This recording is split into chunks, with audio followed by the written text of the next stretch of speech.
Bismillahirrahmanirrahim. Assalamualaikum warahmatullahi wabarakatuh.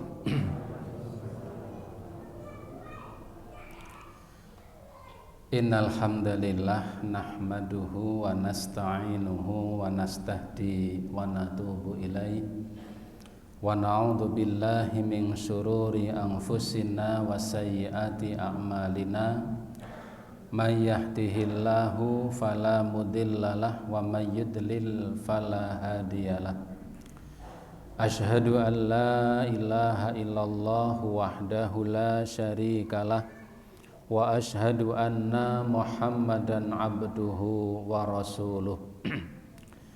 Allahumma shalli wa sallim wa barik ala nabiyyina Muhammadin wa ala alihi wa ashabihi wa man tabi'ahum bi ihsanin ila yaumiddin. Wa qalu subhanaka la ilma lana illa ma 'allamtana innaka antal alimul hakim. Allahumma anfa'ni bima 'allamtani wa 'allimni ma yanfa'uni warzuqni ilman yanfa'uni. Ibu bapak sekalian, para jamaah rahimakumullah, alhamdulillah senantiasa kita haturkan rasa syukur kita kehadirat Allah Subhanahu wa taala.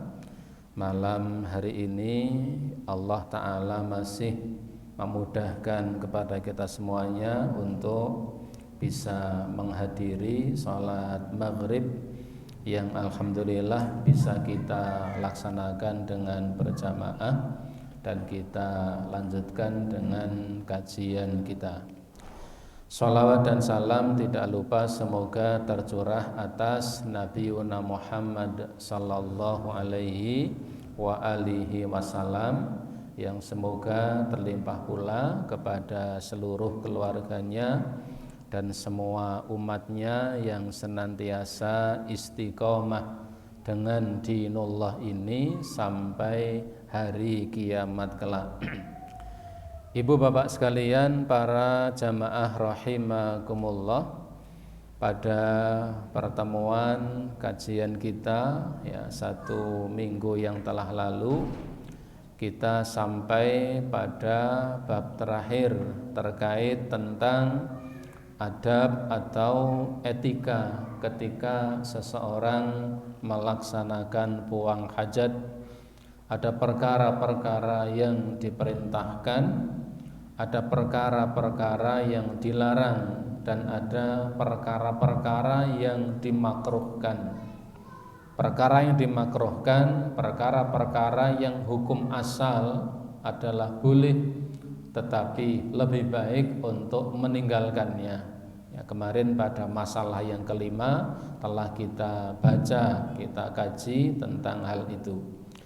Kemudian para jamaah rahimakumullah, pada malam hari ini kita lanjutkan pembahasan yang berikutnya pada bab yang keempat, bab yang baru, babur rabi', bab yang keempat, fis siwaki wa sunnanil fitrati wa fihi iddatu masail. Bab yang keempat ini fis siwaki, bab yang menjelaskan tentang siwak, siwak.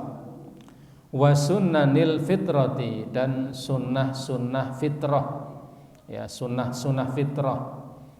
Banyak dari kalangan para ulama yang menyebut fitrah ini maknanya adalah kesucian. Ada yang memaknai fitrah ini adalah ajaran-ajaran kenabian.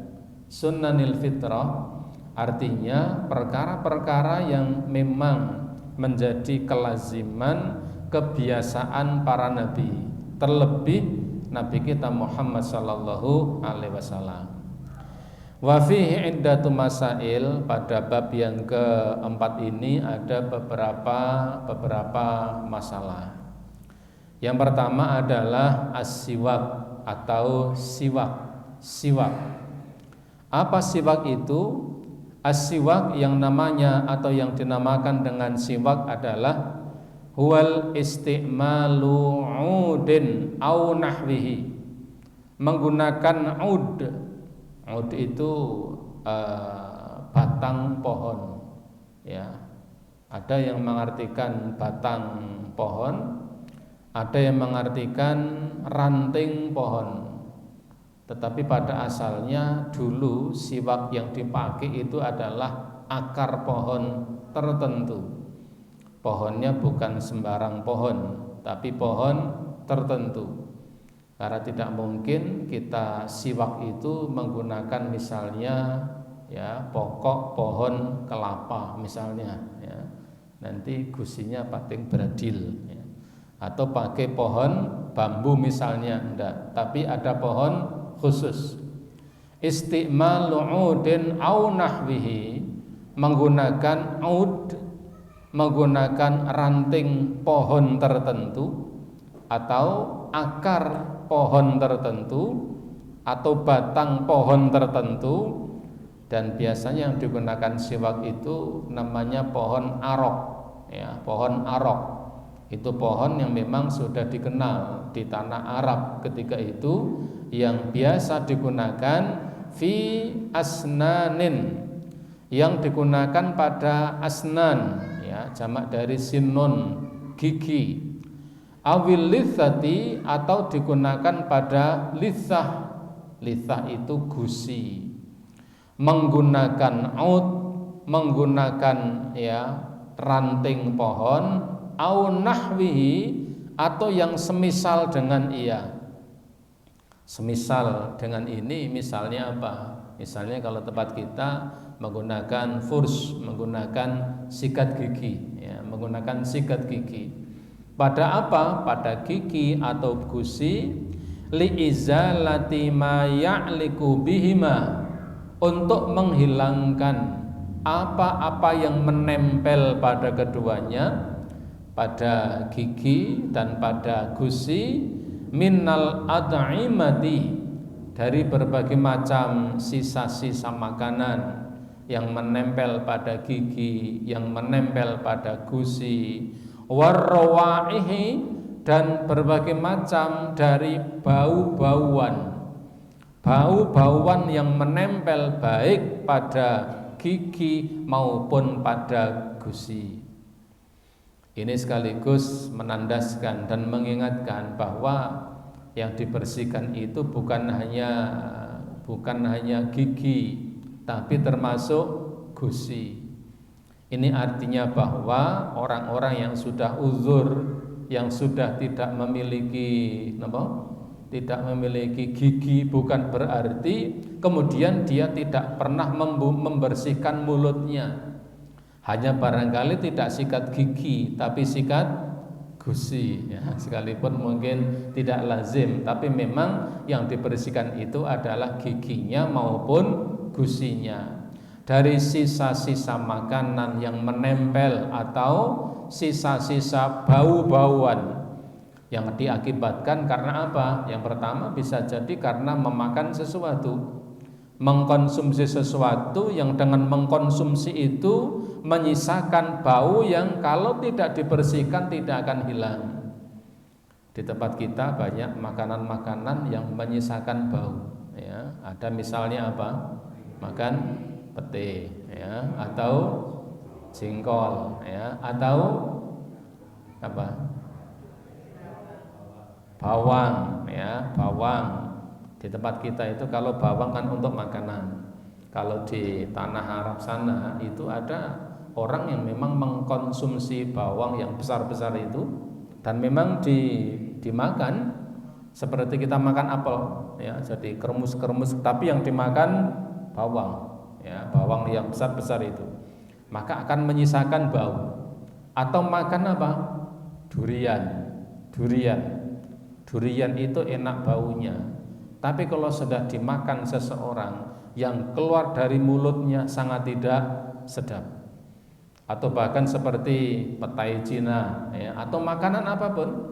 Jadi ada makanan-makanan yang kemudian ketika makanan itu sudah selesai dimakan, maka akan menyisakan bau. Yang dengan bau itu kenapa dibersihkan? Akan mengganggu orang lain. Ketika orang lain terganggu dengan bau itu, maka para malaikat pun juga terganggu dengan bau itu. Maka bau itu perlu dibersihkan. Di antaranya dengan menggunakan siwak. Itu menggunakan akar pohon tertentu atau ranting pohon tertentu untuk menghilangkannya. Ketika memang pada satu tempat yang kebetulan tidak didapati adanya akar pohon tertentu atau ranting pohon tertentu yang bisa digunakan untuk membersihkan mulutnya, maka menggunakan sesuatu yang bisa menggantikannya. Tempat kita yang lazim yang banyak adalah dengan menggunakan sikat gigi, karena barangkali di tempat kita tidak semua tempat mudah untuk mendapatkan yang namanya siwak. Al-mas'atul ula, masalah yang pertama adalah hukmuhu, hukum ya, hukum menggunakan siwak. As-siwaku masnunun fi jami'il awqati. Siwak ya, siwak membersihkan gigi atau mulut dengan kayu siwak ini masnunun, maka ini disunahkan fi jami'il awqati, pada keseluruhan waktu, tidak terpancang pada waktu tertentu. Ini yang barangkali membedakan menggunakan siwak dengan menggunakan sikat gigi. Kalau kita menggunakan sikat gigi, kemungkinan sehari berapa kali? Ya, bisa jadi 2 kali, bisa jadi 3 kali. Tetapi kalau menggunakan siwak itu bisa berkali-kali ya, dan luas. Kalau kita misalnya ke kantor ya, kemudian habis apa-apa, kemudian sikatan, ini cukup merepotkan. Kalau pakai siwak itu bisa dipakai pada keseluruhan waktu.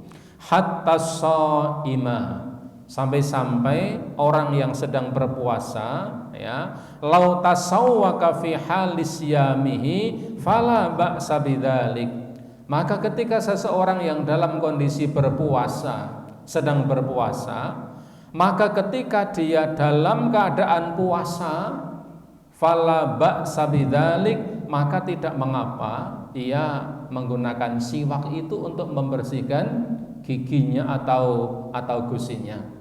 Sawaun kana awalin nahari au akhirihi, baik itu digunakan pada awal siang hari atau pada akhir siang hari atau pada tengah-tengah siang hari, ketika membersihkan gigi atau mulut atau gusi dengan menggunakan siwak.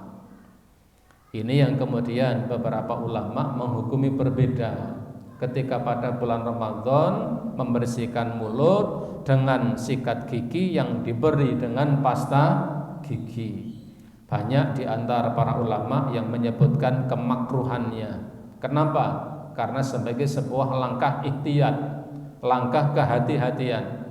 Siang hari dalam kondisi berpuasa, lapar, kemudian apa? Sikat gigi dengan menggunakan sikat gigi dan ada pasta giginya. Memilih yang rasanya enak misalnya, ini bisa bermasalah. Maka tidak sedikit di antara para ulama, kalau seseorang sikat gigi di siang hari dalam kondisi berpuasa dengan menggunakan pasta gigi, tidak sedikit ulama yang memakruhkannya, sekalipun tidak sampai pada mengharamkannya. Meskipun ada juga yang membolehkannya. Ini ketika menggunakan sikat gigi dan pasta gigi. Tetapi sepakat ulama ya berpendapat bahwa ketika membersihkan mulut atau gigi dalam kondisi seorang berpuasa, baik awal siang, tengah siang, akhir siang hari, sepakat ulama mengatakan tentang kebolehannya ketika membersihkan gigi dan mulut dengan menggunakan siwak. Li'anna Nabiyya sallallahu alaihi wasallam raghaba fihi targhiban mutlaqan, karena Rasulullah sallallahu alaihi wasallam raghaba fihi, beliau sangat menganjurkan targhiban mutlaqon, dengan anjuran yang mutlak. Jadi Nabi sallallahu alaihi wasallam sangat menganjurkan ya umatnya, termasuk kita semuanya, untuk selalu menggunakan siwak. Bahkan ketika berpuasa pun sepakat ulama dengan mengatakan tidak membatalkannya, kecuali kalau digigit kemudian ditelan, itu tentu membatalkannya. Walam yuqayyidu bi waqtin duna akharin. Kemudian Nabi sallallahu alaihi wasallam tidak membatasi dengan satu waktu tertentu atas waktu yang lain. Artinya siwak itu dianjurkan pada keseluruhan waktu. Pagi harinya, siang harinya, sore harinya, malam harinya, dan seterusnya. Dan Nabi tidak membatasi hanya pada waktu-waktu tertentu, karena Nabi menganjurkan dengan anjuran yang mutlak. Haitsu qala sallallahu alaihi wasallam, sebagaimana sabda Nabi sallallahu alaihi wasallam. Beliau mengatakan dalam salah sebuah hadis yang diriwayatkan oleh Imam Bukhari, ya, Imam Ahmad, Imam An-Nasa'i, dan disahihkan oleh Sya'albani. Rasulullah sallallahu alaihi wasallam mengatakan, as-siwaku mutahhiratun lil fammi mardatun lirabbi. Siwak, ya, jadi ketika seseorang bersiwak dengan menggunakan siwak, utamanya memang menggunakan siwak. Hanya tadi kita sampaikan banyak dari para ulama yang membolehkan pada tempat-tempat tertentu, daerah-daerah tertentu, ketika kemudian menggantikan keberadaan siwak karena sulitnya didapati siwak itu, menggantikan dengan yang memiliki sifat sama. Apa? Bisa membersihkannya seperti menggunakan sikat gigi. Terlepas dari itu, Nabi mengatakan as-siwaku, bahwa siwak itu mutahhiratun lil fammi, bisa membersihkan mulut, bisa membersihkan mulut. Bahkan saya dulu pernah membaca sebuah penelitian di Jakarta berbahasa Arab. Kemudian itu sudah ditulis dalam sebuah majalah namanya Al-Hikmah, tebal. Di situ dijelaskan tentang faedah siwak. Dalam penelitian itu disebutkan sekian banyak faedah. Bahkan penulis itu, saya lupa penulisnya, menyebutkan ada tidak kurang dari 100 faedah ketika seseorang menggunakan siwak, yang itu tidak didapati ketika seorang menggunakan sikat gigi dan pasta gigi manapun. Ada 100 manfaat. Manfaat yang tertinggi adalah mardhatun lirabbi, mendapatkan ridho dari Allah Subhanahu wa taala. Manfaat terendah adalah dibencinya orang itu oleh syaitan. Pada keduanya 98 manfaat yang beliau tulis, ya, dengan analisa yang sangat bagus, penelitian yang sangat bagus terkait manfaat siwak, yang itu tidak didapati pada sikat gigi dan pasta gigi model merek apapun, sekalipun barangkali hampir sama dengan siwak. Maka Nabi SAW beliau mengatakan siwak ini mutahhiratun lil fam, bisa membersihkan mulut, mardhatun li rabbi, dan mendapatkan ridho Allah Subhanahu wa taala. Karena satu tujuan apa? Untuk membersihkan gigi maupun mulut ataupun gusi. Hanya saja barangkali pada masa-masa lalu bergeser. Jadi siwak ini muatannya atau substansinya adalah karena membersihkannya, bukan ritualnya. Jadi bukan ritual ketika siwak itu masuk ke mulut, tetapi lebih pada upaya membersihkan gigi maupun mulut. Karena saya pernah mendapati di satu tempat dulu, saya waktu masih kecil, di satu masjid, ya, jadi ada pengimaman seperti ini, kemudian ada sajadah, kemudian ujung sajadah itu ada apa namanya, tasbih yang kemudian diikat, ya, atau bandulnya itu ada siwak. dan bagian ujungnya itu seperti es mung, ya, es mung, es krim yang bagian ujungnya sudah mentulus besar. Itu kotoran-kotoran mulut. Dan itu selalu digunakan ketika mau sholat. Suaranya klotak, klotak, klotak, klotak dikeluarkan lagi. Dan itu dipakai bertahun-tahun. Bukan ritual yang seperti itu, tetapi apa? Lebih kepada upaya membersihkan gigi tersebut. Karena ketika dengan menggunakan siwak tentunya ya siwak itu dihaluskan, kemudian dilembutkan untuk membersihkan gigi maupun mulut. Ketika memang sudah tidak nyaman dipotong lagi dan begitu seterusnya. Bukan ritual ya, ritual menggunakan siwaknya, tetapi lebih siwak itu digunakan untuk membersihkan gigi maupun mulut. Waqala sallallahu alaihi wasallam, kemudian Rasulullah sallallahu alaihi wasallam beliau bersabda dalam salah sebuah hadis yang diriwayatkan oleh Imam Bukhari dan Imam Muslim muttafaq alaih. Beliau sallallahu alaihi wasallam bersabda, laula an asyqa ala ummati la amartuhum bisiwaki inda kulli salatin. Riwayat yang lain inda kulli wudu'in.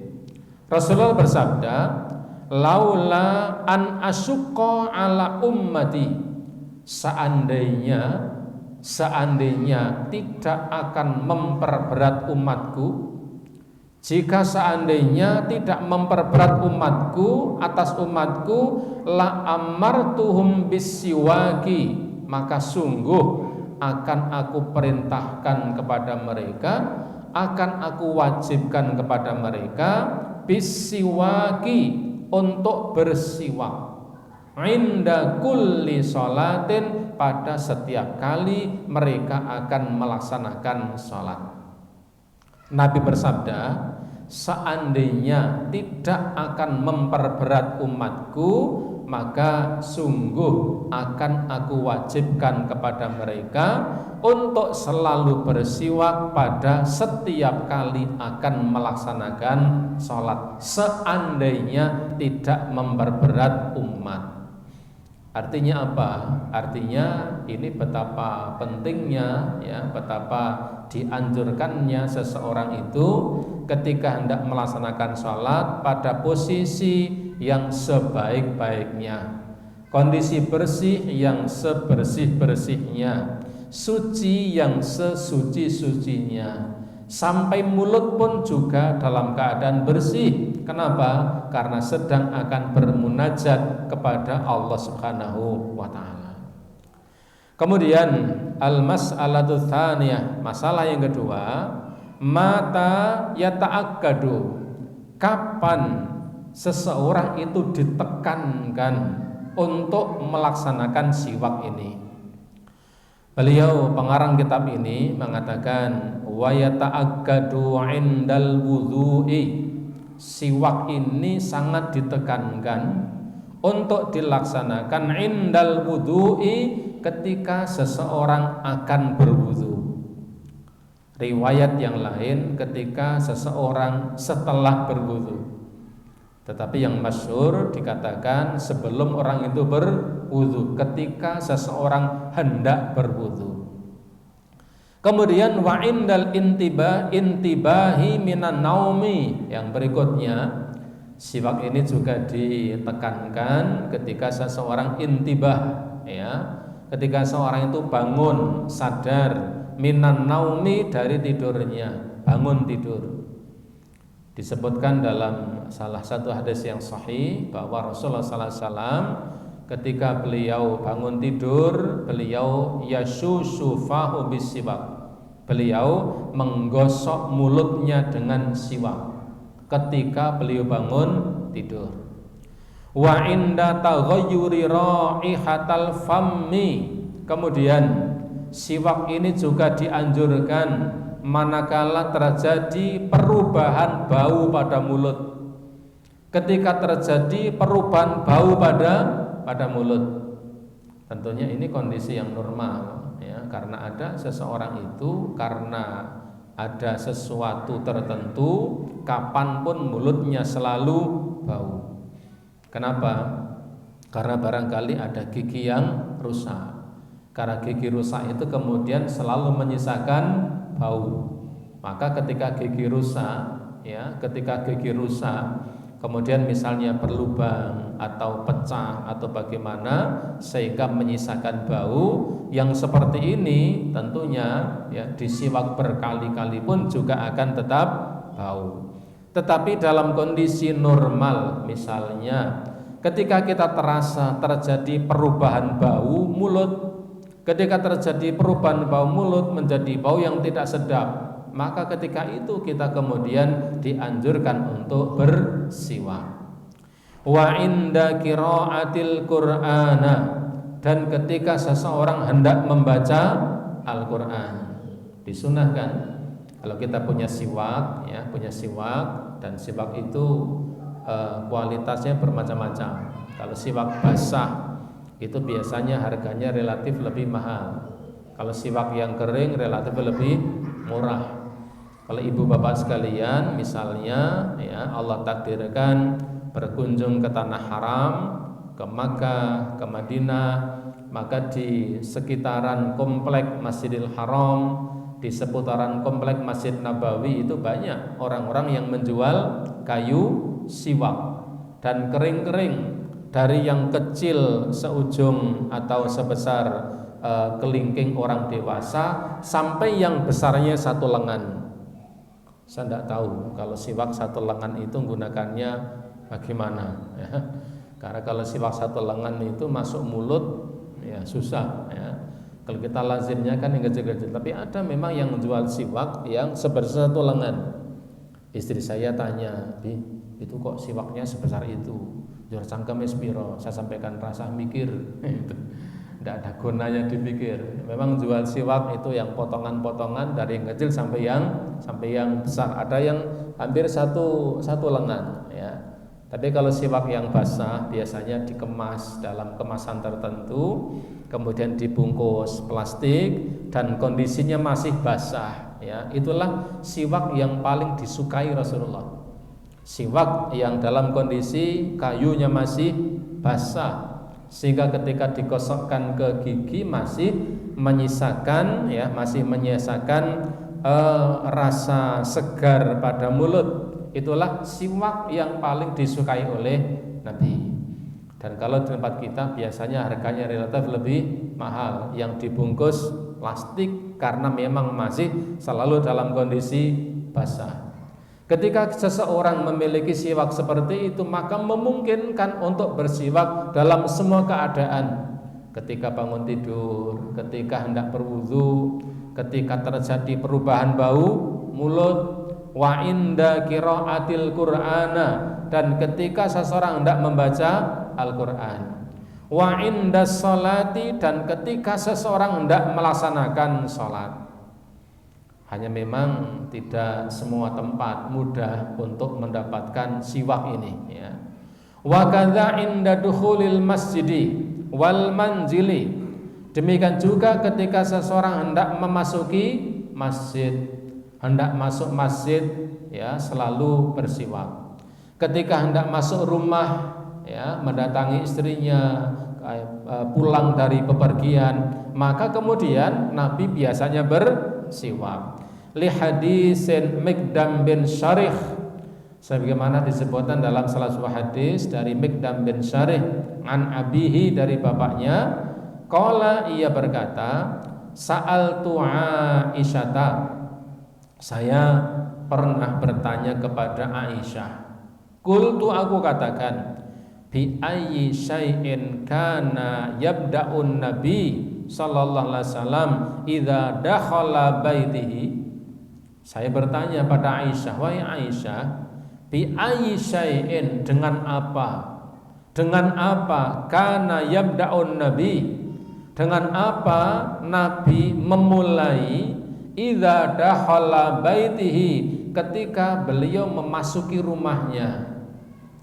Jadi sahabat ini, Mikdam bin Syarih ini ya, bertanya pada Aisyah, wahai Aisyah, ketika Nabi masuk rumah apa yang pertama kali beliau lakukan. Ketika beliau pulang dari bepergian, kemudian masuk ke dalam rumah, apa yang pertama kali Nabi lakukan? Qalat Aisyah mengatakan bisiwaki. Pertama kali Nabi datang dari bepergian, dari safar, begitu sampai ke rumah beliau, begitu memasuki rumah, yang pertama kali dilakukan adalah siwak. Itulah kebiasaan Nabi, seperti yang dituturkan oleh Aisyah radhiyallahu anha, istri baginda Nabi, yang memang selalu melihat, mengetahui apa yang dilakukan oleh Nabi sallallahu alaihi wasallam. Wa yata'akkadu kadzalika inda tulis sukuti. Kemudian kecuali dianjurkan ketika bangun tidur, ketika hendak berwudu, ketika hendak sholat, ketika hendak membaca Al-Quran, ketika hendak memasuki masjid, ketika memasuki rumah. Wa yata'akkadu kadzalik, juga ditekankan untuk bersiwak ini inda tulis sukuti, ketika seseorang dalam kondisi diam dalam waktu yang lama. Jadi seseorang itu kalau diam terus dalam waktu yang lama, biasanya apa? Begitu membuka mulut akan ada perubahan pada bau mulut. Ketika seorang itu diam dalam waktu yang lama, bibir tidak bergerak, tidak berkata, tidak berbicara, tidak makan, tidak minum dalam waktu yang lama. Kondisi dua bibir tidak beraktivitas dalam waktu yang lama, biasanya terjadi perubahan bau mulut, yang ketika mulut dibuka biasanya mengeluarkan bau yang tidak sedap. Maka dalam kondisi seperti itu, maka kemudian dianjurkan seseorang untuk bersiwak. Wasafratil asnani, dan ketika gigi sudah mulai menguning. Ya, kalau gigi menguning ini kan kita tidak tahu kecuali pakai kaca. Ya, pakai kaca baru tahu kalau gigi sudah mulai menguning. Ketika gigi sudah mulai menguning, atau ketika seseorang diam dalam waktu yang lama, maka seseorang dianjurkan untuk segera melakukan siwak. Li ahadisis sabiqati, sebagaimana disebutkan dalam hadis yang telah lalu. Wa kana Rasulullah sallallahu alaihi wasallam idza qama minal laili yashusu fahu bisiwaki. Disebutkan dalam salah sebuah hadis bahwasanya Nabi sallallahu alaihi wasallam idza qama minal laili, ketika Nabi bangun di waktu malam, artinya ketika Nabi hendak melaksanakan salat malam, salat tahajud, salat yang sangat dianjurkan. Sekalipun para ulama, misalnya seperti Syekh Abu Bakar Zabir Al-Jazairi dalam Minhajul Muslim, beliau mengatakan bahwa salat tahajud itu yang termasuk muakkadah, yang sangat ditekankan adalah witirnya. Adapun selain witirnya, kenapa dikatakan tidak muakkadah, tidak sangat ditekankan?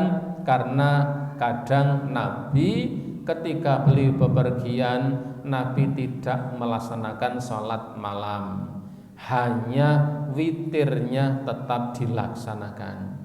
Oleh karena itulah kemudian beliau memerinci bahwa sholat malam itu yang memang sebisa mungkin untuk tidak ditinggalkan, baik ketika seorang dalam kondisi di rumah tidak bepergian maupun ketika kondisinya bepergian. Yang sangat dianjurkan adalah sholat witirnya.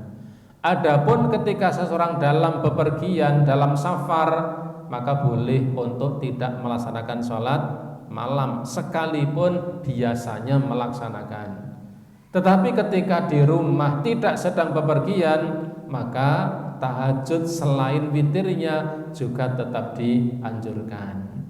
Maka Nabi sallallahu alaihi wasallam disebutkan idza qama minal laili, ketika beliau bangun di waktu malam untuk melaksanakan sholat malam, yasusu beliau menggosok, ya, yasusu Ini bacanya sulit ini, sya dan so. Ya susu. Beliau menggosok fahu mulutnya bisiwaki dengan menggunakan siwak. Ini dalil bahwa Nabi SAW itu terbiasa ketika bangun malam untuk melaksanakan sholat malam, kemudian beliau pun mengawalinya dengan bersiwak. Wal muslimu ma'murun indal ibadati wat taqarrubi ilallahi ayyakuna ala ahsani halin minan nidhafati wat taharati. Kemudian pengarang kitab ini ya pada bagian akhir ketika menjelaskan tentang kapan seseorang itu dianjurkan, ditekankan untuk melaksanakan siwak, beliau mengatakan wal muslimu ma'murun, setiap orang muslim itu diperintahkan indal ibadati, ketika seseorang hendak melaksanakan ibadah, wa taqarrubi ilallahi, dan ketika seseorang hendak bertaqarrub ya mendekatkan diri kepada Allah, ayyakuna ala ahsani halin, ia hendaklah berupaya untuk melaksanakan ibadah dan takarrub kepada Allah Ta'ala ala ahsani halin, dalam sebaik-baik keadaan. Setiap muslim siapapun dia, kita, saya, ibu, bapak semuanya diperintahkan ketika kita hendak beribadah, ibadah apapun itu, ketika kita hendak bertakarrub kepada Allah, mendekatkan diri kepada Allah, kita diperintahkan untuk beribadah dalam sebaik-baik keadaan, minan nidhafati, baik dari sisi bersihnya, wat taharati, maupun dari sisi kesuciannya. Artinya ketika seseorang hendak beribadah kepada Allah dianjurkan dalam kondisi suci yang sempurna, dalam kondisi bersih yang sempurna. Di antaranya adalah ketika hendak beribadah kepada Allah, maka seseorang mengawalinya dengan bersiwak. Dan itulah kebiasaan Nabi Sallallahu Alaihi Wasallam. Ibu bapak para jamaah rahimakumullah, dengan demikian kapan seseorang itu diperintahkan untuk bersiwak tidak ada batasannya, tidak ada satu batasan tertentu ya, tetapi ketika seseorang mendapatkan apa?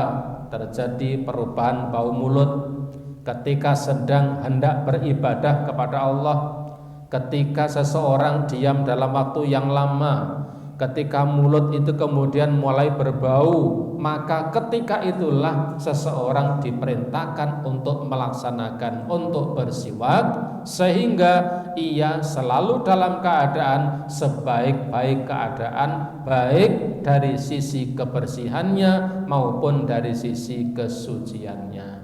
Itulah seseorang diperintahkan untuk selalu bersiwak. Kemudian yang berikutnya, masalah yang ketiga, bima yakunu, dengan apa seseorang itu bersiwak. Dikatakan yusannu ayyakuna tasawwuki bi'udin radbin la yatafattat. Seseorang itu dianjurkan untuk bersiwak dengan apa? Bi'udin radbin, dengan siwak basah. La yatafattat, yang belum mengering. Ya, ini yang belum rusak, belum mengering. Ini yang terbaik ya, siwak, kayu siwak yang masih basah. La yatafattat, yang tidak rusak, tidak kering.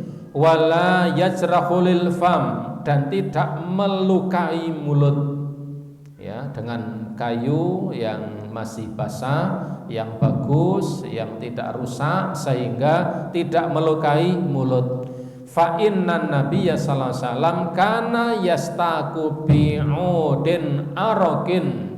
Nah, ini kalimat yang jelas, karena Nabi sallallahu alaihi wasallam biasa beliau bersiwak dengan kayu arok. ya, yang sering dikenal oleh kita dengan kayu siwak. Memang itu namanya dari akar atau batang atau ranting kayu arok. Dan kalau dilihat dari asal muasalnya, yang paling banyak dipakai itu adalah akarnya. Kenapa? Lebih lembut, lebih halus, ya, apalagi yang masih dalam kondisi basah. Walahu ayatasawwaku biyadil yumna awil yusra. Dan beliau sering bersiwak, kadang dengan menggunakan tangan kanan, kadang dengan menggunakan tangan kiri. Kedua-duanya boleh. Jadi bisa siwak dengan tangan kanan, bisa siwak dengan tangan kiri. Mukhtalaf, para ulama berbeda pendapat mana yang lebih utama. Ada yang memandang lebih utama dengan kanan karena itu ibadah. Ada yang memandang lebih utama dengan kiri karena apa? Posisi dia sedang membersihkan.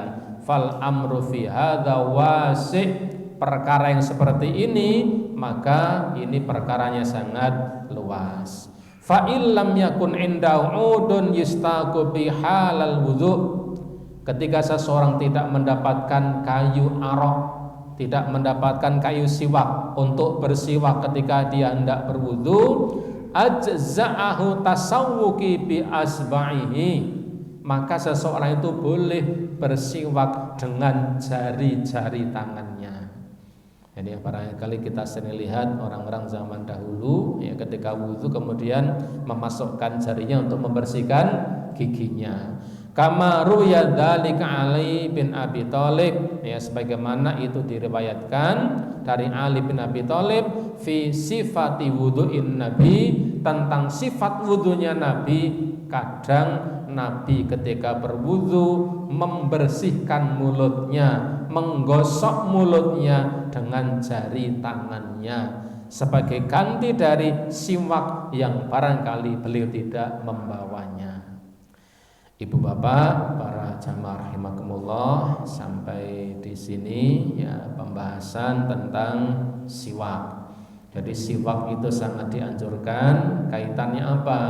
Kaitannya ketika seseorang hendak beribadah kepada Allah, bahkan ketika hendak bermuamalah kepada manusia dalam keadaan yang sebaik-baiknya. Termasuk padanya adalah dalam kondisi mulut dan giginya atau gusinya dalam keadaan bersih sehingga tidak ada orang yang terganggu dengan bau mulutnya. Adapun pembahasan yang berikutnya tentang fawaid siwak, tentang faedah siwak, kemudian pasal yang lain bisa kita lanjutkan pada waktu yang akan datang. Ibu bapak para jamaah rahimakumullah, demikian yang bisa kita bahas, kita sampaikan pada kajian malam hari ini. Semoga bermanfaat. Sebelum saya akhiri, barangkali ada pertanyaan. Kalau ada, kami persilahkan. Kalau ada, ya, cakap. Kalau tidak ada, kita cukupkan sampai di sini dan kita akhiri dengan kafaratul majlis. Subhanakallahumma wa bihamdika asyhadu an la ilaha illa anta astaghfiruka wa atubu ilaik. Assalamualaikum warahmatullahi wabarakatuh.